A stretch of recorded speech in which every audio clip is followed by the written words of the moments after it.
All right, welcome back to another Right Stew podcast. I am Paul Stewart. And I am Brian Wright. Still, we are in Speaker Studio, a little better setup, a little bit more flattering for this great body that I'm working with here. Good looking body. Thank you, Paul. Appreciate you. Don't let anybody tell you otherwise. The mirror is what's telling me. Okay, well, that's one way that. Or the video. That'll never lie. The mirror will never lie. So we got a little different setup, as you can see. We've been mentioning starting lineups a few times. Oh. And so I've got a portion of the collection up here, some great names. I can see Doug Williams and Warren Moon, Eric Dickerson, Nolan Ryan, Pete Rose, Don Mattingly, just a lot of the classics, a lot of the guys that I grew up loving. And so for all you guys out there who've been listening and wondering about starting lineups, there's a handful of my collection. This is about 10 or 15%, I would say. I mean, based on the box that I saw, this isn't like this is all of them or half. To be able to be up on that stand, the guy still had to be able to stand up. That was kind of a requirement. Yeah, but dude, it's awesome. Yeah, so all true stories about Paul and his love for starting lineups. Love them, absolutely love them. So no more starting lineup talk for the moment. We might get back to it, but today, so a new injunction ruled about eligibility of junior college athletes. So a lot of ramifications potentially for this. Oh yeah, it's bizarre, bro. Yeah, absolutely. Bizarre. So essentially what the judge has ruled is that because you're at a junior college, you don't have the same ability to earn based on NIL that other D1 students would. So and I'll just quote him right here. It says Campbell highlighted more exposure, potentially better competition and coaching, and financial advantages due to the NIL opportunities disproportionately offered to Division I athletes as key advantages. Yeah, what a slap in the face that is to junior college coaches. First, it's like we're not all the same. Yeah, right. It's kind of like, hey, just because you're not as good as a kid who goes and plays D1, and we got kids that play at different levels, our own kids, and again, I feel like it's a little bit of everybody gets a trophy kind of culture. Yeah, and it's okay to say, hey, you're better at this than I am. I'm better at you at this. And if you make more money, and, it's no different than in society with different opportunities. And it's just, it really changes the game, though. You think about recruiting a kid, like as a player, especially a baseball player where you got to stay at least 3 years. Mm-hmm. And if you go Division I, why would you not go to JUCO where you're draft eligible? You don't have to stay 3 years anymore. You have to stay 3 years to get drafted. That's right. But you can bounce around. So you're referring specifically to the draft. Yeah. But after JUCO, obviously you were high school. Year one after JUCO, you can get. So I actually considered when kind of the stuff worked out with Coach Tanner and him leaving, I considered going to Lewisburg for a little bit because there was the option of, hey, I could go here for 1 year, still close to home. At the time, Lewisburg was a national powerhouse in baseball. Had and a really JUCO good level, really good. Nationally Coach, ranked, win World Series. Yeah, Coach Frazier was over there, really, really good guy. And so I consider that because the option was, hey, after 1 year of JUCO, you're draft eligible again. Yeah. Then after 2 years of JUCO, draft eligible again. So that has kind of gone away a little bit. It's not the path that it used to be. But you're right. So it changes a lot of things. But the first thing that came to my mind was if these 2 years don't count, then you've got people who are 26, potentially 27 years old playing college sports. Well, especially if you redshirt. Otherwise, you figure they'd be 24 as a senior, right? If it rolled and you had no redshirt year. But you already see some of that stuff because you come in and you'd be a freshman at your JUCO at 18. Yeah. And then a sophomore, 19. And so on. But you've got a lot of kids not reclassifying. Oh, yeah, already. Coming in a little older already. You see that, and I'm not really for that either. I don't know. I still think there's some times it may make sense, especially if we're talking academically. A really late birthday, maybe it makes sense. But really, you're trying to play the system because obviously maturity makes a difference in how well a player performs because physically stronger. That's you talk about when we were professional, like you don't really get your man strength, right? That kind of unknown thing to like 25, 26, 27. Yeah. And so, but you think about from a football player, if you're questionable about starting as a freshman, you should go to JUCO. Yeah. If you're a college coach and you're recruiting a kid, I'm going to JUCOs because I know I still have those guys for 4 years. Used to, it's like, this kid's got to be able to immediately come in and play. because I've only got him 2 years max. Now it's like, hey, I can get this kid who's physically matured, has been in some type of semblance of a college program, and then be ready to play. It changes the game. I'm not a fan. Again, dude, it's not everything's not equal, Paul. And so, as a college coach, what would you do? What would you do if you were like having a guy that would? Would you even recruit high school kids? So I think this helps junior college coaches for sure. Oh, right? Yeah. As a junior college coach, hey, come here for a couple of years. You still have 4 years. Get more tape. You still got 4 years. You can learn some good things here. You'll grow, mature, and then have the ability to play at a D1 school. A much better chance than if you're coming out of high school. There'll still be the handful of the high school players who are do it the traditional way and get recruited. But what you're really taking away, I think, is the kind of fringe or second tier kids. The top kids are still going to be recruited. That's right. But the second tier, if you're a college coach, a D1, any men's or women's sport, it matters a whole lot more than it ever has. It's a business, it's a job. You're trying to win ball games. That kind of thing matters for donations and NIL. So if you're a coach, you say, hey, I've got this 18-year-old kid who's I project to be pretty good. Or I've got this 20-year-old kid who I've seen play for 2 years. And he is good. And he's pretty good. I've seen he's good. Or she's good. I'm going to take the 20-year-old 99 out of 100 times probably. Yeah, if all things being equal, you're taking that kid. I just don't know. There's huge implications on this. The way I read it is as an injunction, which means there's not been an official ruling yet. Yeah. I think there's going to be quite a bit of pushback because you think about how many kids like right now play 2 years of JUCO.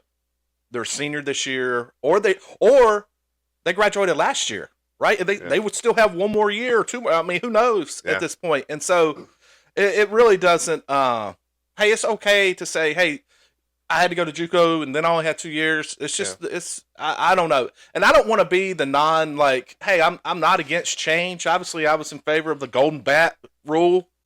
But I wasn't like I'm anti, make things better. But this just isn't. Well, here's it's not fair to anyone. This is change for the sake of money. Yes. The rule, because what the judge said was there are more opportunities and advantages playing at a bigger school. Yeah. Right. So now does D2 and D3 and NAIA I think they really get hurt. I think your mid-majors get hurt, like an Old Dominion or somebody who plays, not quite as high a level. I think they get hurt because what's happening now, they're being used as almost like JUCOs. You go to an Old Dominion we see it in baseball right now. You see a kid go to a kind of a mid-major type school, and then all of a sudden they have a really good freshman year, and they're gone. Heck, it's happened to NC State where guys have essentially the ACC is a feeder for the SEC. That's exactly right. Essentially, they're AAA for the SEC. And I've seen it go the other ways too, and we've discussed this. So North Greenville University, with Landon Powell, longtime big leaguers, their head coach. He kind of does it the other way, where they won the national title a couple years ago. They're catching guys on the way down, but they're grabbing guys who are the 12th or 13th guy on the bench who aren't getting as much playing time as they want. They say, "Hey, I've got a spot for you." So it's kind of going both ways there. But if you're going from NC State or Tennessee or wherever it is to a smaller school, you're losing the earning potential for sure. But like you said, if you're the freshman who blows up and then has a great year and goes to a bigger school, and you really just don't. Potential. I don't know, man. It's just bizarre. They tied this to the NIL kind of judgment back in the day that allowed for guys to get paid. Yeah. And so that's what they're tying it to. And it's kind of, I don't think this is settled, but I do think it is huge. And I think it's going to have huge implications going forward. Yeah. And a lot of this too, it's really interesting when you start hearing judges, you read some of that and like, I don't know if this judge has ever watched a game in his life, right? There's some of that too, that the courts don't really understand sports the way that sports people do. And they make rulings as if this is a business. Well, right? And maybe it is. Maybe that's the way you have to treat it. But so where do college sports go from here though? The NCAA might not be a thing in 10 years. Well, it probably won't, but why not let guys who aren't quite good enough to play in the NFL or MLB, why not just let them play forever? Right? Let's just hey, have 27, 28-year-old guys, they can get their doctorate. Like Yeah. one of the things that Campbell says, Campbell was troubled by what he saw was unequal treatment of former JUCO players compared to other student groups whose athletic competition doesn't count against their NCAA clock. He mentioned the NCAA does not start the eligibility clock for prep school students, even though those students can earn towards a degree. So he's talking about the guys in regards to go to get that fifth year, Yeah. right? You've seen guys that go to a prep school after and then go But again, to. that's part of it. That's part of sports. Like you said earlier, it's not everybody's not treated equal. That's exactly It's right. not the same. It's not the quote unquote real world out there. People get treated differently in sports. I'm sure Kevin Durant got treated differently than his teammates when he was coming to Texas, Oh, right? Yeah, he should have. Yeah, exactly, right. So there's lots of things that go on, and courts look at things very black and white, and they're making these objections on things that again they don't Don't fully really know. understand, Don't fully and understand. have a concept. All right, so in that case, let's make an injunction on the NFL draft. Brian, you're the best player in the country. You've worked your entire life to be the number one overall pick in the draft, or to play in the NFL. What's your reward? You get to go to Cleveland. You get to go to the New York Giants, the Jets. It's awful. All right, let's say you're the top lawyer in the country. You've worked your whole life. What's your reward? You get to go to the top law firm. Yeah. You get to go wherever you want. The draft is wildly inequitable, and that is, if you want to talk about not fair, the draft is not fair. Get rid of the draft, right? So there's lots of rabbit holes this could go down if we start talking about equitable treatment. Oh, that's good. Right, then we get back to Title IX, men's and women's sport. We saw that with the NCAA basketball tournament a couple years ago. Yeah. Where the women's locker room looked like my office right here with a couple of dumbbells in it. So there's lots of things. Dang, I look at the minor leagues. We had some terrible locker rooms and clubhouses. It was just a different situation, and you understood you were paying your dues, and also you understood that guys who were more talented or produced more or they thought more of, they were going to give better situations to, and that's just the way society works, right? And so we've obviously experienced that, and better players get treated better, they get more opportunities, and I think that's kind of been the nature of what sport has been. If you're a better player, you get to go to a Division or if you're One. perceived a better player. That's right. Yeah, we saw that in pro ball all the time, and yeah, with guys you play with and against, you'll see a first rounder and be like, how did that work out? Why was that guy first round? And then you'll see a guy who's a 17th or 20th rounder and like, I can't get this guy out. that's right. This guy's a maniac at the plate. And then sometimes that person, the 17th rounder, gets to the big leagues, but they've got to work a whole lot harder than the first rounder, or they've got to put up a lot more numbers than the first rounder. Oh, there's no question. I liked where you went with the draft in that conversation, because that is, like you said, the top lawyer goes to the top law firm. Yeah, in any, like, legitimately in any profession, you go to college to get an education to be a professional at whatever your So our major. drafts, it's interesting. I mean, legal, right? I mean, that'd be an interesting, like if somebody really pursued that hard, like we've seen it, like with the Manning, like Eli was originally drafted by San Diego. Yeah, he kind of forced his way he's out. not going. Yeah, And that's how Philip Rivers got over there. They got over traded, there, and so it'd well, be to a little bit interesting. this year, like Deion Sanders is saying, Shador, like, I don't know, I don't want to be going to the Giants or whoever it is. Like, I've seen that too long. It's a mess, right? Yeah, again, talent gives you opportunities, and those guys had earned some of that legway and some of that leadway, but it's going to be impactful. I don't think, again, I just want to reiterate, I don't think the final ruling has been made. No, but it is going to have pretty significant impact. So we'll keep. And up so with I think that the impact really is, one, it helps JUCO coaches for sure. Yeah. Right, you're going to be able to get some talent that you previously wouldn't have been able to get. Two, college athletics become semi-pro athletics. Yeah. Like, why even go to class at this point? Like when I joke around, I say one thing I've always like longed to hear was a guy who had a tough game, a quarterback or shooting guard or something. Like, hey, what was going on out there?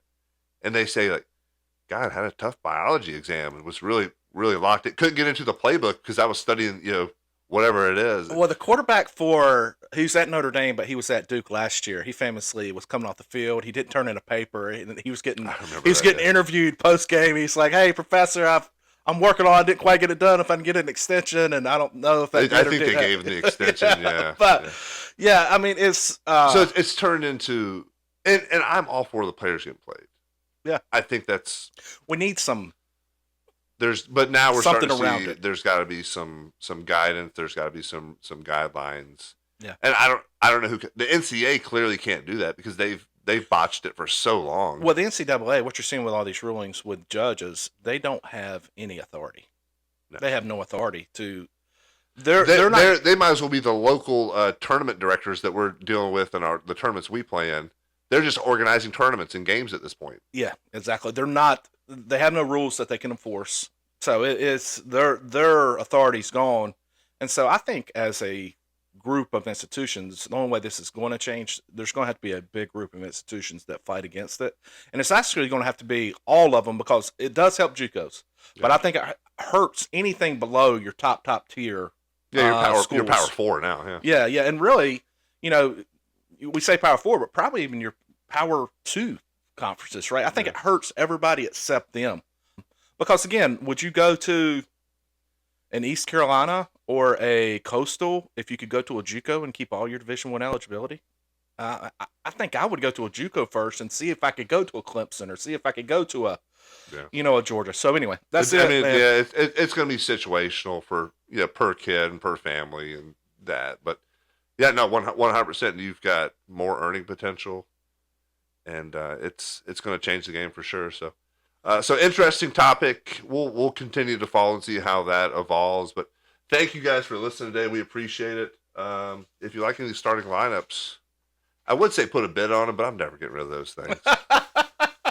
So make sure you subscribe, follow, we're on TikTok, YouTube, Instagram. We're on Apple Pod, Spotify, iHeartRadio. We appreciate y'all. Out. Go Pack.